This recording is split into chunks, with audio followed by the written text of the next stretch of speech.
نبی صلی اللہ علیہ وسلم کے جتنے بھی ایلچی تھے، ابو موسیٰ اشعری، حضرت معاذ بن جبل، نبی اکرم صلی اللہ علیہ وسلم کے حضرت علی، عمر بن عاص، جتنے نبی صلی اللہ علیہ وسلم کی حیات میں گورنر لگے، زکوٰۃ کے کلیکٹر لگے، انکم ٹیکس کلیکٹر لگے، ان سب کے ساتھ یہی رویہ تھا کہ لوگوں سے انتہائی نرمی کے ساتھ بات چیت کرتے تھے، کسی کے ساتھ سختی نہیں کرتے تھے۔ اور نبی صلی اللہ علیہ وسلم نے اپنی حیات میں لوگوں کے ساتھ اگر سختی کبھی کی ہے تو صرف رب کے معاملے میں سختی کی ہے، رب کے معاملے میں، رب کے معاملے کے علاوہ کسی انسان کے ساتھ انہوں نے اپنی حیات کے اندر سختی نہیں کی۔ یہ ہمارے لیے بہت بڑا میسج ہے۔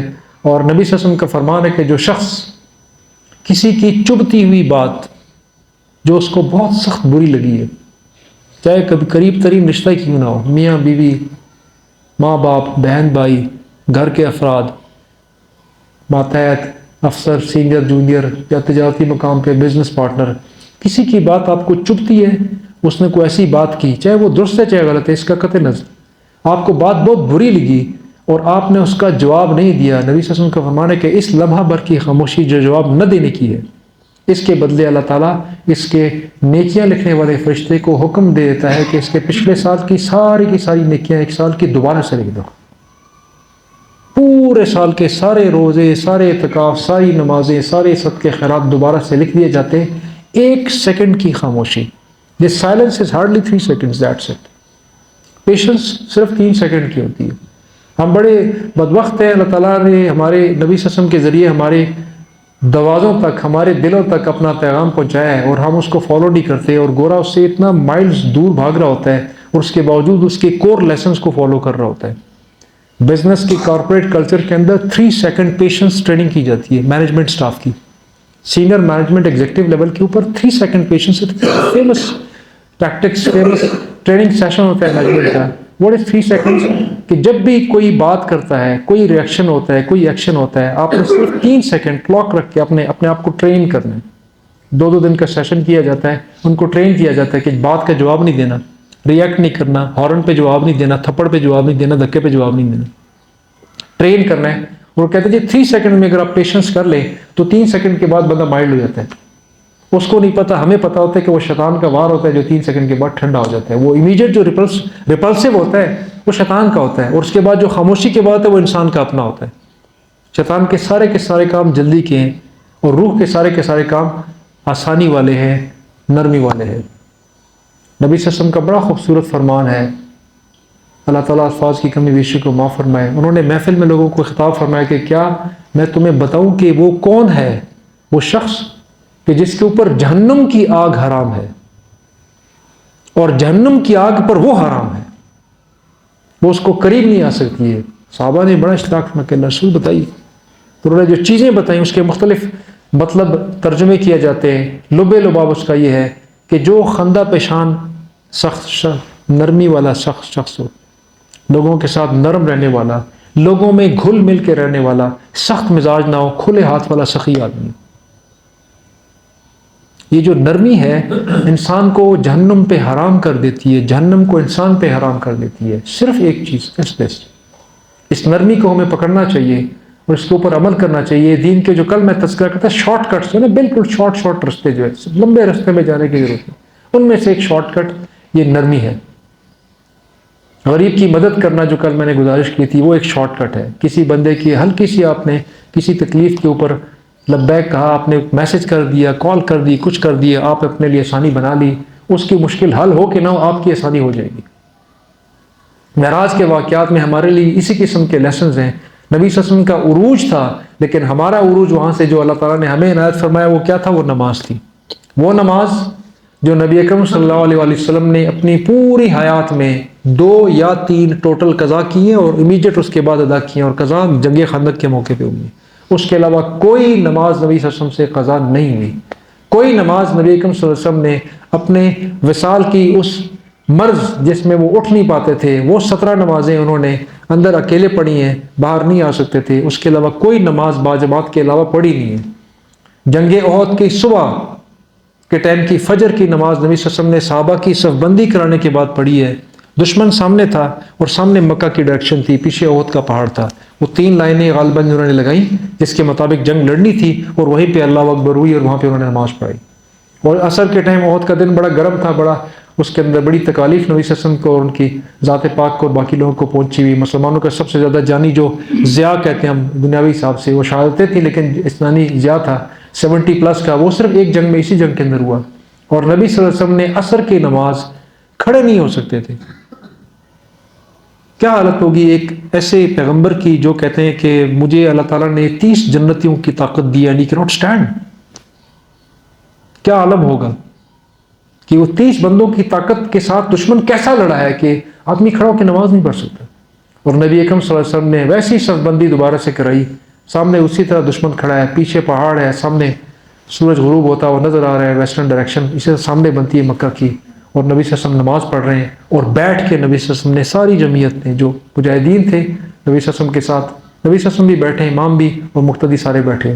اس کے اوپر اقبال نے وہ شعر لکھا تھا، آ گیا عین لڑائی میں جو وقت نماز، قبلہ روحوں کی زمیں بوسوی قوم حجاز. ایک ہی صف میں کھڑے ہو گئے محمود و ایاز، نہ کوئی بندہ رہا نہ کوئی بندہ نواز. یہ نبی صلی اللہ علیہ وسلم کا نماز کے بارے میں وتیرہ تھا، کسی حالت میں نماز نہیں چھوڑنی. 18,000 سے زیادہ نمازیں نبی صلی اللہ علیہ وسلم نے ہجرت کے بعد مسجد نبی کے اس مبارک ممبر کے ساتھ کھڑے ہو کے نبی صلی اللہ علیہ وسلم نے پڑھائی ہیں. اور جنگ میں صرف 2 نمازیں، دشمن سامنے تھا، ٹرینچ کھودنی تھی اور نظر آ رہا تھا اور سب کو پتا تھا اگر درمیان میں نماز کے لیے بریک ماری یہ اٹھ کے سامنے آ جائیں گے، ٹرینچ بنی نہیں تھی ابھی. اور اس موقع پر نبی صلی اللہ علیہ وسلم نے ان مشرکین مکہ کے لیے بدعا کے الفاظ بولے جو بہت کم موقع پر نبی صلی اللہ علیہ وسلم نے بنائے. ان میں سے ایک یہ موقع تھا کہ اللہ تعالیٰ ان کے اوپر ایسا ایسا کرے جنہوں نے ہماری نمازیں قضا کر دی. نبی صلی اللہ علیہ وسلم کا فرمان، حضرت عمر کا فرمان کہ نمازیں اس کی قضا ہوئیں، اور وہ نماز قضا جماعت انہوں نے نبی صلی اللہ علیہ وسلم نے جیسے ہی مغربی میں اندھیرا ہوا پہلے وہ قضا نمازیں باجماعت پڑھائیں، اس کے بعد اگلی نماز پڑھی. اور یہ ذہن میں رکھیے کہ آج کل آپ کو یوٹیوب کے اوپر ایسی ویڈیوز نظر آئیں گی، بڑا آسان طریقہ، مدینہ میں چلے جائیں، ایک نماز کے بدلے 50,000 نمازیں، مکہ میں ایک نماز کے بجے 1,00,000 نمازیں، ساری عمر کی قضائیں پوری ہو جائیں گی. نبی صلی اللہ علیہ وسلم پیدا ہی مکہ میں ہوئے تھے، نبی صلی اللہ علیہ وسلم تو مدینہ میں رہتے تھے، ان کا گھر ہی نبی مسجد کا حصہ تھا. نبی صلی اللہ علیہ وسلم کو نہیں پتا تھا کہ میں ادھر جا کے واپس نماز پڑھوں گا تو 50,000 نمازیں ہو جائیں گی، انہوں نے واپس کیوں پڑھی. یہ وہ جہالت ہے اور شارٹ کٹس ہے جو شیطان انسان کو بتاتے ہیں. نماز فرض ہے اور نماز قرض ہے، قرض ادا کرنا ہے، ہر صورت میں ادا کرنا ہے. اس رمضان میں اپنا ایک وتیرہ بنا لیں اور اللہ سے دعا کریں کہ اللہ تعالیٰ آپ کے لیے آسانی فرما دے کہ ہر نماز کے ساتھ ایک قضا فرض نماز پڑھ لیں. کتنی ہیں آپ نہ گن سکتے ہیں، نہ پوری کر سکتے ہیں، نہ ہم پوری کر سکتے ہیں. اللہ تعالیٰ بڑا معاف فرمانے والا ہے، اس کا وعدہ ہے کہ جو گناہ کو چھوڑ دیتا ہے میں اس کو معاف کر دیتا ہوں، ہر گناہ کو معاف کر دیتا ہوں سوائے شرک کی.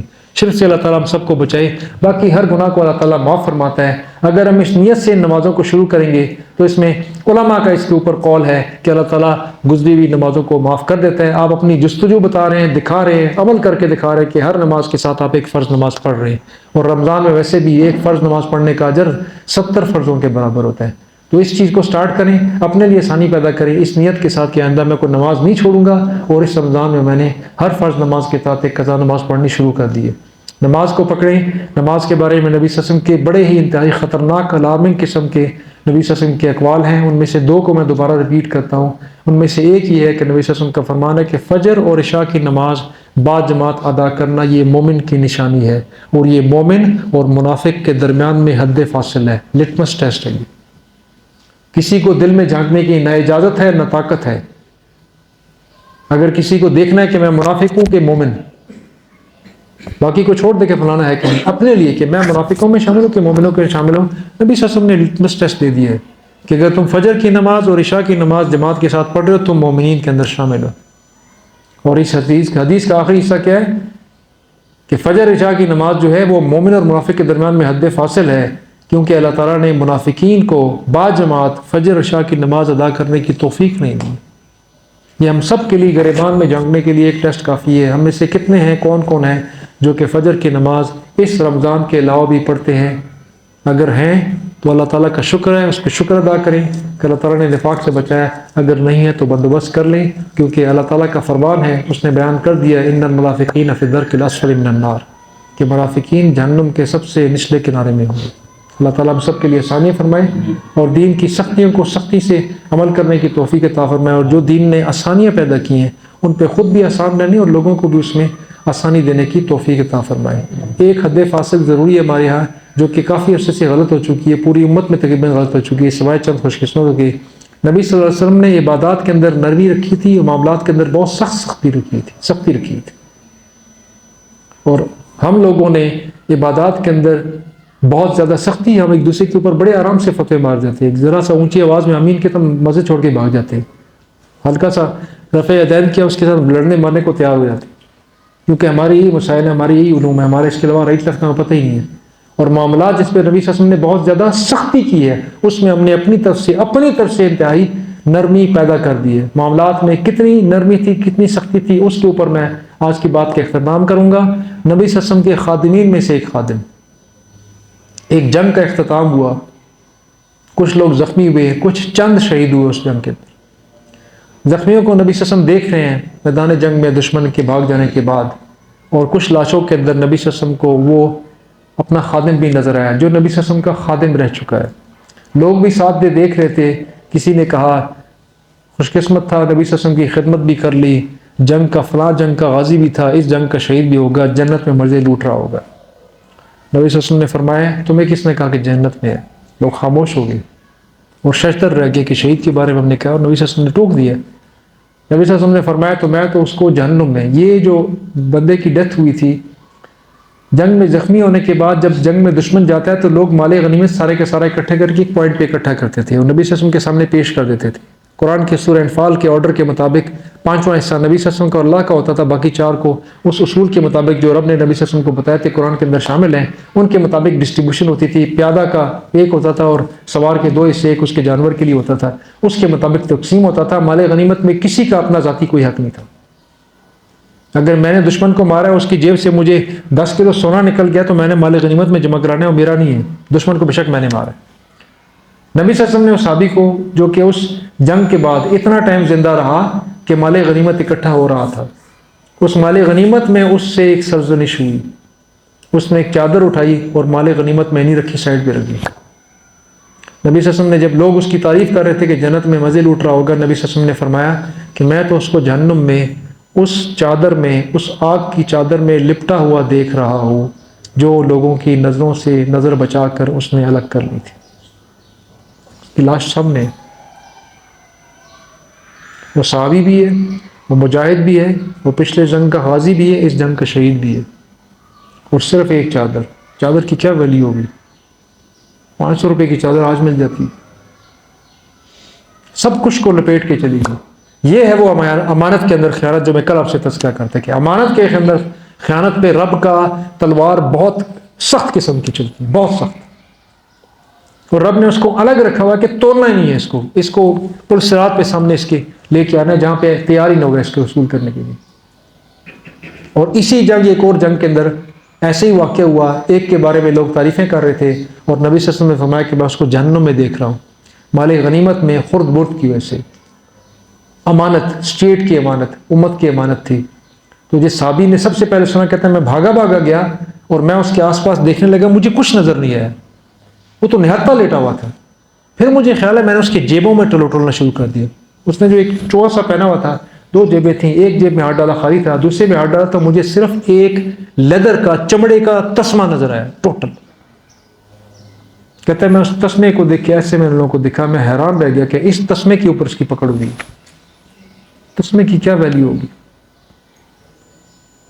یہ آگ ہے، یہ جو پبلک منی ہے یہ آگ ہے. Status property is fire, it's hell fire. یہ بجلی جو گزر رہی ہے ہمارے گھروں سے، یہ ہیل فائر ہے.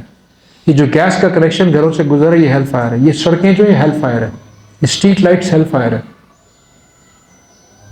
یہ جو آپ کو یہ کچرا دان نظر آتے ہیں، یہ ہیل فائر ہے. ان کو آپ کچھ نہیں کہہ سکتے، ٹھوڑے نہیں مار سکتے آپ ان کو. بجلی کے پول، ہر چیز، ایوری تھنگ جو بھی اسٹیٹ کی پیسوں کی آپ اس سے فیسیلیٹیٹ ہو رہے ہیں، یہ ساری کی ساری یہ جہنم کے آگ کے شعلے ہیں. ان سے اپنا آپ کو بچائیں. اپنے بچوں کو بھی تلقین کریں کہ برائے مہربانی please do not fiddle with the public money.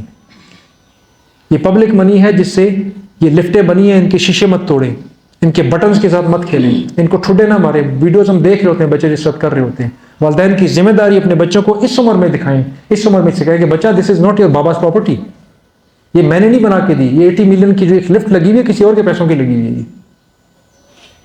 بچوں کو سمجھائیں ہمیں بھی خود عمل کرنا چاہیے، بچوں کو بھی بتانا چاہیے کہ برائے مہربانی دوسرے مال کو دوسرا کا مال سمجھیں، اپنے کو اپنا سمجھیں، اس کو آپس میں اختلاط مت کریں۔ اللہ تعالیٰ ہم سب کو معاملات کے اندر درست رہنے کی اور اپنے پنجوں پہ کھڑا رہنے کی اور اس آگ سے، جہنم کی آگ سے دور دور سے گزر جانے کی توفیق عطا فرمائے، اور ہمارے لیے کٹھن معاملات جو دنیا کے ان کو آسان فرمائے۔ کوئی آپ کا سوال ہے تو میں حاضر ہوں۔